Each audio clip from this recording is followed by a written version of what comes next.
সবাইকে ধন্যবাদ। পিলাসে ধরে রেখে যে পুরাচ্ছি, এটা কপার ওয়্যার। পৃথিবীতে যতগুলি মোটর রয়েছে এই কপার ওয়্যার দিয়েই মিস্ত্রি লোক মূলত বাইন্ডিং করে থাকে। আর প্রত্যেকটা মোটরে গেজ করতে হয়। এই গেজ করবার ট্রেডিশনাল পদ্ধতিও রয়েছে। প্রথমে তারটাকে জ্বালাতে হবে। এখন ইনসুলেশন রিমুভিং লিকুইড রয়েছে, সেই লিকুইড দিয়ে আপনি ইনসুলেশন খুব সহজেই সারাতে পারবেন। তারপরে মাইক্রোমিটার যে দেখছেন এটা দিয়ে মেজার করতে হবে। এটার ইঞ্জিনিয়ারিং মেজারিং খুবই কঠিন, এটা শিখতেই হয় সবাইকে। এটার ইন্টারন্যাশনাল গেজেস চার্টও রয়েছে, সেটা অনুযায়ী আমরা মূলত এটা ফাইন আউট করে থাকি।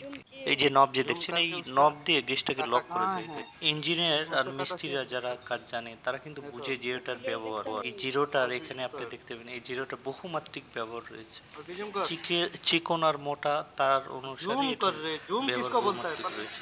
এই মাইক্রোমিটার দিয়ে আপনি বহুত কিছু পরিমাপ করতে পারবেন খুব সূক্ষ্মভাবে। এটাতে খুব ভুল হওয়ার সম্ভাবনা খুবই কম রয়েছে। প্রত্যেকটা জিনিসের থিকনেস কিংবা প্রত্যেকটা জিনিসের গেজেস আপনি এটা দিয়ে খুবই ভালোভাবে পরিমাপ করতে পারবেন, সেটা ইনশিওর করতে পারবেন। থিকনেস কিংবা গেজেস সেটা আপনি পরিমাপ করতে পারবেন। এই মাইক্রোমিটার টেকনোলজিকে সহজ করে দিয়েছে।